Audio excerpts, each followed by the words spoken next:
আল্লাহর সন্তুষ্টির জন্য আমরা যে কাজ করব সেটার নাম ইবাদত। কি? এখন কুরবানি একটা করলাম, আল্লাহর নামে জব করলাম, কিন্তু মনে মনে দিলে দিলে উদ্দেশ্য হলো যে মানুষ জানে যে আমি একবার বিশাল কর্মী, তাহলে কি এর দ্বারা কোনো সওয়াব হবে? কেন হবে না? কুরবানি তো করেছি, ভাগও করেছি, 3 ভাগ সমান করেছি, গরিব মিসকিনকে দিছি, এক টুকরো এদিক ওদিক করি নাই, কেন সওয়াব হবে না? ইন্নাল আমালু বিন্নিয়াত, নিয়ত ছিল আমি যেন একজন কর্নেওয়ালা, এটা জানা আল্লাহর সন্তুষ্টির মধ্যে ছিল না, এই জন্য সওয়াব হলো না। উদ্দেশ্য কি হবে? আল্লাহর সন্তুষ্টি, এই জন্য সওয়াব হবে। আল্লাহর সন্তুষ্টি যে কাজে নাই সে কাজে সওয়াব নাই। নামাজ পড়লাম মসজিদে, খুব ভালোভাবে নামাজ পড়লাম। সম্মানিত উপস্থিতি, আপনারা একটা ছোট্ট করে একটা কথার উত্তর আমাকে দিবেন। আপনি যখন অনেক লোকের মধ্যে নামাজ পড়েন, ইমাম সাহেব হলো আপনাকেই বলছি, আপনি একজন ভালো নামাজি হলে আপনাকেই বলছি, যে আপনি যখন অনেক মানুষের মধ্যে নামাজ পড়েন আর যখন বাড়িতে একা একা বারান্দায় ঘরের মধ্যে নামাজ পড়েন, এই 2 নামাজের মধ্যে একরকম হয় না পার্থক্য হয়? কি পার্থক্য হয়? কি পার্থক্য? আপনি যখন মসজিদে নামাজ পড়েন, খুব খেয়াল করেন আমার কথাটা, একটা কথায় আমি আলোচনা শেষ করে দিচ্ছি, যে আমি যখন মসজিদে নামাজ পড়ি তখন আমার সিজদাটা বাড়ির সিজদার চাইতে একটু লম্বা হয়। আমি লক্ষ্য করেছি হুজুর যখন একা একা নামাজ পড়েন তখন ওই ছোট ছোট 3 আয়াত দিয়ে নামাজ পড়েন, আর যখন মানুষের মধ্যে যখন নামাজ পড়ে তখন এত বড় লম্বা একটা সূরা ধরে। হুজুর প্রতিদিন ছোট ছোট সূরা দিয়ে নামাজ পড়ায়, হঠাৎ আজকে অনেক লোক আসছে, মসজিদ ভরে গেছে, আজকে সূরা এমন জায়গাতে ধরছে কেউ জানে না। উদ্দেশ্য কোথায়? মসজিদের মধ্যে নামাজ ভালো হলো কেন, লম্বা হলো কেন, আর বাড়িতে ছোট হলো কেন? গায়ে জামা থাকলো না কেন? একটা ফতুয়া গায়ে দিয়ে দাঁড়িয়ে গেছে, গামছা একখান গারপাত দিয়ে দাঁড়িয়ে গেছে, কি যায় কি যায় না? তাহলে বাড়িতে দাঁড়ালো কার সামনে, মসজিদে দাঁড়ায় কার সামনে? একজনের সামনে না 2 জনের সামনে দাঁড়াইছে? তাহলে 2 রকম হলো কেন? এক জায়গায় মানুষ দেখে ফেলবে আমি গেঞ্জি গায়ে দিয়ে ফতুয়া গায়ে দিয়ে নামাজ পড়তেছি, এটা হয় না। মসজিদে আল্লাহ দেখে, মানুষের মধ্যে আল্লাহ দেখে, কিন্তু গোপনে দেখে না। এই ঈমান ভিতরে না থাকার কারণে সব এলোমেলো হয়ে যায়। মসজিদে আল্লাহ দেখে আর বাড়িতে দেখে না, গোপনে দেখে না, রাতের অন্ধকারে দেখে না।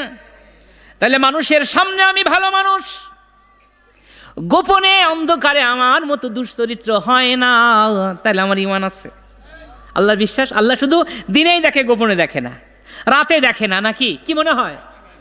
এই জন্য ঈমান আছে কি নাই একটু আমাদের আমলকে, দৈনন্দিন কাজকে যাচাই করে দেখি।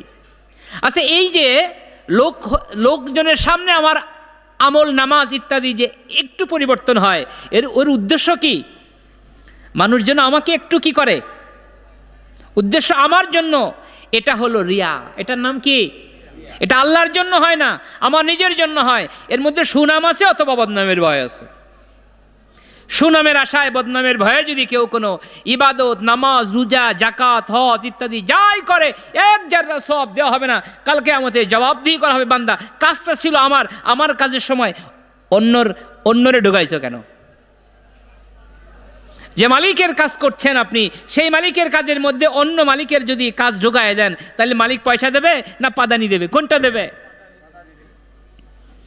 এই জন্য ইবাদত হবে একমাত্র কার জন্যে? আল্লাহর জন্য ইবাদত হবে। এই ইবাদতের মধ্যে আমিও ঢুকবো না, কারণ আমার অন্তর আর আল্লাহর সাথে এখানে আর কোনো কি নাই, মাঝখানে কেউ থাকবে না। লোকে আমার ভালো বলুক, মন্দ বলুক, কি বলুক, তাতে আমার কিছু আসে যায় না। আমি একমাত্র আল্লাহর সন্তুষ্টির জন্য ইবাদত করতেছি। আজকে আমাদের এখানে আসা, এখানে যাওয়া, এখান থেকে বাড়ি ফিরে যাওয়া, সব যদি আল্লাহর সন্তুষ্টির জন্য হয়, প্রতিটি নিঃশ্বাসের বিনিময়ে 1 বছরের নফল ইবাদত আল্লাহ আমাদের আমলনামায় দিয়ে দিবে। আর যদি রং তামাশা, খেল তামাশা দেখার জন্য হয়, একটা সওয়াবও হবে না। অতএব আজকের এই মজলিসখানা আল্লাহর দরবারে কবুল হোক, এটা আমরা চাই না? তাহলে আমাদের নিয়তকে পরিবর্তন করতে হবে। আল্লাহ আসছি তো তোমার সন্তুষ্টির জন্য, আল্লাহ বসছি তো তোমার সন্তুষ্টির জন্য, আল্লাহ তুমি আমার যা দিয়েছো এর সব দ্বারা তোমার সন্তুষ্টি অর্জন করব। পারবো ইনশাআল্লাহ? তাহলে আল্লাহ আমাদের বানাইছেন কিসের জন্য? ইবাদতের জন্য। একমাত্র ইবাদতের মধ্যে কোনো ভেজাল থাকবে না, একমাত্র তার জন্য, আমার জন্য হবে, এটাই হলো ইবাদত। এর ব্যতিক্রম হলে তার নাম ইবাদত থাকে না, কি হয়ে যায়? রিয়া হয়ে যায়, লোক দেখানো হয়ে যায়, মানুষকে দেখানো হয়ে যায়, অথবা নিজের জন্য সুনাম দুর্নামের ভয় হয়ে যায়। কি বলেন? এই জন্য আল্লাহর জন্য না হলে আল্লাহ পুরস্কার কেন দিবেন? যার জন দিবেন পুরস্কার তো সেই দিবে, কিন্তু যদি তার জন না দিই, তার সাথে আমার সম্পর্ক না হয়, তাহলে পুরস্কারটা তিনি কেন দিবেন? এই জন্য আমাদের ইবাদত বুঝতে হবে। এই ইবাদত তিনও ধরনের। কয় ধরনের? জেসমানি, রোহানি এবং মালি। ইবাদত হবে কয় ধরনের? জেসমানি, রোহানি, মালি। আমি নামাজ পড়ি, জাহেরি নামাজ সবাই দেখে, রোহানি যদি আমার আল্লাহর সাথে নামাজ না হয়, তাহলে ওই নামাজ কাজে লাগবে না। কি লাগবে? আর যদি মালি এখানে যুক্ত করা হয়েছে এই জন্য যে মালি বন্দেগী যদি কেউ না করে, তাহলে আল্লাহর হুকুম অমান্য করা হয়, বখিলি করা হয়। আল্লাহর বিধিবিধান মতে মাল আয় ব্যয় না করলে ইবাদত হবে না। এই জন্য তিনটা বিষয় যুক্ত করা হয়েছে। একটা হচ্ছে ইবাদতে রোহানি, সবাই বলি ইবাদতে রোহানি, রুহের দ্বারা আল্লাহর বিধান মানা। ইবাদতে মালি, মাল দ্বারা আল্লাহর বিধান মানা। ইবাদতে জেসমানি, জেসেমের দ্বারা আল্লাহর হুকুম মানা। জেসেম কি? অঙ্গ প্রত্যঙ্গ, হাত পা যা আল্লাহ দান করেছেন, এটার নাম কি? জেসেম। জেসেম মানে অঙ্গ প্রত্যঙ্গ। এই অঙ্গ প্রত্যঙ্গের দ্বারা আল্লাহর বিধান মানা। এটা কিভাবে মানব? এই চোখটা আল্লাহ দিয়েছেন শুধু দেখার জন্য না জান্নাত কামায়ের জন্য? এই চোখ দ্বারা যদি আল্লাহর বিধান মানা হয়, এই চোখ দেখার দ্বারা জান্নাত হবে। কি হবে? বাবা সন্তানকে ডাক দিয়ে বলে, বাবা এত মিট মিট করে তাকাও কেন? মা সন্তানকে ডাক দিয়ে বলে, এত মিষ্টি মিষ্টি তাকাও কেন? সন্তান ডাক দিয়ে বলে, মা বাবা এই জন্য তাকাই, তাকালে যে আমার জান্নাত আল্লাহ ওয়াজিব করে দিবে, তাকালে যে আমার আমল নামায় কবুল হজের সব লেখা হবে, মা গো এই জন্যই আমি মিট মিট করে তাকাই। তাহলে তাকানোর জন্য কি হলো? জান্নাত হয়ে গেল। তাকানোর জন্য কি হলো? আবার এই তাকানো যদি আল্লাহর বিধানের বাইরে হয়, যেদিকে তাকানো হারাম সেই দিকে যদি তাকায়, আমার নফস বলে এই দিকে তাকা, যদি নফসের গোলামি করি, আল্লাহর বিধান না মানি, এই দিকে তাকা, আমার মন যেদিকে পছন্দ হয় যদি সেই দিকে তাকায়, তাহলে আল্লাহর গোলামি হলো না নফসের গোলামি হলো? নফসের খায়েশ অনুযায়ী তাকাবার জন্য একবার বেগানা নারীর দিকে তাকানোর জন্য ৭,০০০ বছর জাহান্নাম সাব্যস্ত হলো। তাহলে তাকানের দ্বারা জাহান্নাম ফাইসালা হলো। এই চোখটা আল্লাহ জান্নাত দেওয়ার জন্য বানাইছেন, জাহান্নামে পোড়াবার জন্য এই চোখকে আল্লাহ বানান নাই। এই জন্য আমাদের ইবাদত জিসমানি ইবাদত লাগবে। এটা হলো জিসমানি ইবাদত। আল্লাহ হাত দিয়েছেন তো, হাত তো দিয়েছেন আল্লাহ পাক ধরার জন্য। সব জিনিস কি ধরা যায়? কিছু জিনিস ধরা হারাম। যেই জিনিস ধরলে জাহান্নাম সাব্যস্ত হয় সেটা না ধরা। যে জিনিস ধরলে জান্নাত ওয়াজিব হয়ে যায় সেই জিনিস ধরা, অন্যের জিনিস না ধরা। কি বলেন? এই জন্য আল্লাহ অন্যের জিনিস ধরবে না, আমিও ধরবো না, আল্লাহও ধরে না। এই জন্য যেটা আল্লাহর না আল্লাহ সেটা গ্রহণ করে না।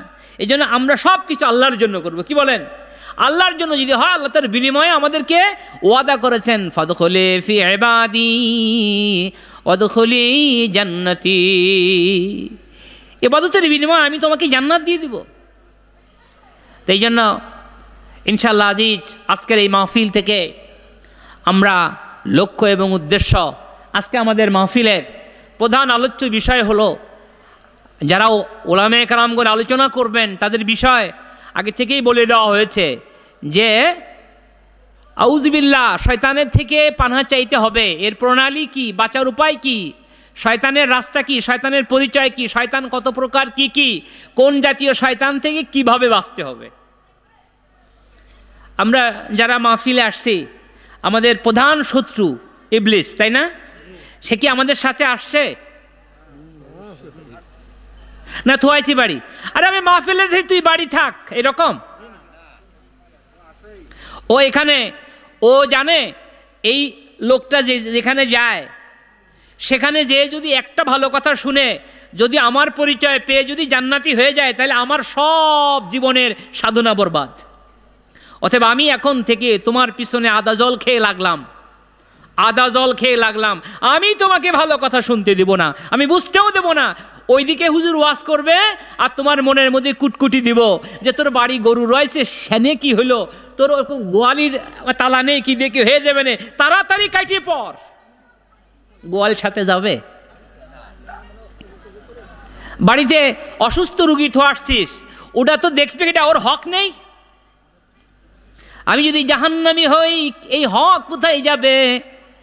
গোয়াল কোথায় যাবে? ঘর কোথায় যাবে? ব্যবসা কোথায় যাবে? বাণিজ্য কোথায় যাবে? আমি যদি জাহান্নামী হই, কী লাভ হবে আমার? এই জন্য দিন শিখার ব্যাপারে নির্দিষ্ট সময় আমাদের ব্যয় করতে হবে, দিন শিখতে হবে। এই জন্য বলি, শয়তান যেহেতু আমার সাথে আছে, শয়তান যেহেতু আমার বন্ধু, ওর ছাড়া আমি চলতে পারি না। অতএব শয়তানের পরিচয় লাভ করতে না পারলে ইবাদত বন্দেগী শিখাও যাবে না, করাও যাবে না। কুটকুটি দেখছে না মনের মধ্যে? তাড়াতাড়ি চল, এই তো সময় হয়ে গেল। কি রে হুজুর, কি শুরু করলো? এরকম বলতেছে কিনা বলেন? এটা বলে ওয়াসওয়াসা। দিলের মধ্যে কত প্রকার শয়তানের দিলের মধ্যে ওয়াসওয়াসা দেয়।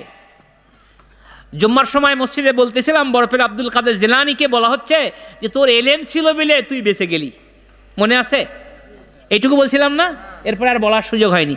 তাই এই যে কথাটা বললাম যে তোর এলেম ছিল বিধায় বেঁচে গেলি, তখন কি বললো? ইবলিস, আমার চাইতে তোর জ্ঞান অনেক বেশি, তুই আল্লাহর আরশে আজিম তওয়াফ করেছিস 30,000 বছর। কত বছর? আমার বয়স কত? 6 লক্ষ বছরের ইমামতি করেছে, 9 লক্ষ বছরের ইবাদত করেছে। তাহলে সে কত বড়! আল্লাহর ইলমে যত জ্ঞান গরিমা তার আছে, দুনিয়ার কারো এত জ্ঞান নেই। আল্লাহ দয়া করে মেহেরবানি করে এই জন্য নাজিল করেছেন, ও দুনিয়ার মানুষ, আমি তোমাদের রব, তোমাদের আমার কাছে সাহায্য চাইতে বলতেছি, আমি তোমাদের মালিক, আমার কাছে সাহায্য চাও, শয়তান থেকে বাঁচার জন্য আমার কাছে পানা চাও। এই জন্য আমরা বলি আউযু বিল্লাহি মিনাশ শাইতানির রাজীম। বিতাড়িত শয়তানের হাত থেকে আল্লাহ আমাকে বাঁচাও, তুমি যদি না বাঁচাও আমি বাঁচতে পারবো না, আমার বাঁচার কোনো ক্ষমতা আল্লাহ নাই, এই জন্য তোমার কাছে সাহায্য চাচ্ছি। আল্লাহ আবার শয়তানের পরিচয় দিয়ে দিলেন, আল্লাযী ইউওয়াসবিসু ফি সুদুরিন নাস, যারা মানুষের অন্তরের মধ্যে কুমন্ত্রণা যোগায়, গুদগুদি যোগায়। কি বলেন? যোগায় কি যোগায় না? এই যে মানুষের মধ্যে খারাপ ধারণা জন্ম দেয়, এর থেকে আমি আল্লাহর কাছে সাহায্য চাও। আমি আল্লাহ যদি তোমার উপরে হেদায়েত দিই, সাহায্য করি, অনুকম্পা দিই, দয়া করি, তাহলে তুমি শয়তানের হাত থেকে বাঁচবা, অন্যথায় বাঁচার কোনো সুযোগ নেই। এই জন্য আমরা আল্লাহর কাছে সাহায্য। এরা কারা? এরা এর পরবর্তী আয়াতে আল্লাহ বলেছেন মিনাল জিন্নাতি ওয়ান নাস, এরা 2 সম্প্রদায়ের মধ্যে, একটা মানুষ সম্প্রদায়, একটা জিন সম্প্রদায়ের মধ্যে। কি বলেন? এই জন্য সম্মানিত উপস্থিতি, আজকে সেই বিষয়ে দীর্ঘ আলোচনা হবে। ওলামায়ে কেরামগণ এই বিষয়ে বিস্তারিত আলোচনা আপনাদেরকে শোনাবেন। একটা বিষয় যদি আমরা বুঝতে পারি, শয়তানের একটা পরিচয় যদি নিয়ে বাড়ি ফিরতে পারি, তাহলে ইনশাআল্লাহ আজিজ এ মাহফিল থেকে আমরা কামিয়াব হয়ে যাব ইনশাআল্লাহ। আর একটা কথা বলেছিলাম, এ কথা বলে আমার কথা শেষ করলাম, সেটা হচ্ছে এই যে একটা পা যদি আমরা আমার দিলের ওই জায়গায় দিতে পারি, কোন জায়গায়? খায়েশ নফসের উপরে দিতে পারি, পরবর্তী পা আমার জান্নাতে চলে যাবে। সুবহানাল্লাহ। আমরা নফসের খায়েশে অনেক কাজ করি কিনা বলেন? মনে যা চাই তাই করি কিনা বলেন? কোন বুজুর্গানদের দিনের মধ্যে এরকম দেখা যায়, নফস খাইতে চাইছে গোশ, তা ও যায় এরকম গোশের হাড়ির উপরে নাক শুকাচ্ছে। খাতি চাইছিস না? এই যে বাসনা শোক, খাতি চাইছিস। এবার এক বুজুর্গানের দিনে এইরকম বর্ণনা আছে, আমি নাম বলবো না, তিনি হঠাৎ করে বলেছে কিছু মরিচ নিয়ে আসো তো। সে মরিচ খাওয়া শুরু করছে। এইবার মরিচ খাইলে তো মুখ দিয়ে লালা পড়বে কি না, ঝালের চোটে লালা পড়ে। তখন কি হলো? মন খাতি চাইছে, খাওয়া শিওর। এইরকম বুজুর্গানে দিনদের মধ্যে দেখা যায় যে তারা দিল অনেক সময় চেয়েছে আসল খাবার, আসল চাওয়া পাওয়া আমাদের কোথায়? জান্নাতে। কোথায়? জান্নাতের আশায় দুনিয়ার কেউ যদি সামান্য তুচ্ছ কোনো জিনিস ছাড়তে পারে, মনের খাইসিয়াতকে সরাতে পারে, আল্লাহ বলেন তার বিনিময়ে আমি জান্নাত দিয়ে দেব। সামান্য একটা ফল, আপনারা জানেন সামান্য একটা ফল খেয়ে ফেলেছে, এই ফল খেয়ে ফেলেছি, সামান্য একটা ফল। কথা এখানে গভীরভাবে বোঝার আছে। সামান্য এক ফল খেয়েছি, মনে ক্ষুধার তাড়নায় যন্ত্রণায় খেয়ে ফেলেছি। আল্লাহু আকবার। খেয়ে ফেলার পরে ওনার মধ্যে হুঁশ আসলো, আমি কার ফল খেলাম? এটা তো অন্যের ফল, এ তো আমার না, এ তো ভেসে যাচ্ছিল পানি দিয়ে। কি করব? আমি তো ক্ষুধার যন্ত্রণায় খেয়ে ফেলেছি, এখন কি করার? আচ্ছা তাহলে আমি এই রাস্তা দিয়ে হাঁটতে থাকি, ফল যেহেতু ভেসে এসেছে অবশ্যই একটা মালিক পাওয়া যাবে। পাওয়া যাবে কি না? তা পাওয়া যাবে, তা ঠিক আছে। আমি যাইতে যাইতে কিছু দূর পরে যাওয়ার পরে একটা গাছ পাওয়া গেল, যে ফলটা খেয়েছি না, দেখতে প্রায় সেই রকম ফল গাছে অনেক রয়েছে, তাহলে এই ফল হবে। এই জন্য ফলটা মালিকের কাছে বলতেছে, আমি তো ভুল করেছি, খেয়ে ফেলেছি, তা আমাকে মাফ করে দেন। জামাতের সময় হয়ে গেছে, মসজিদে দাঁড়িয়ে গেছে, আর কথা বলা হবে না, আমরা এখানে দাঁড়িয়ে যাই ইনশাআল্লাহ।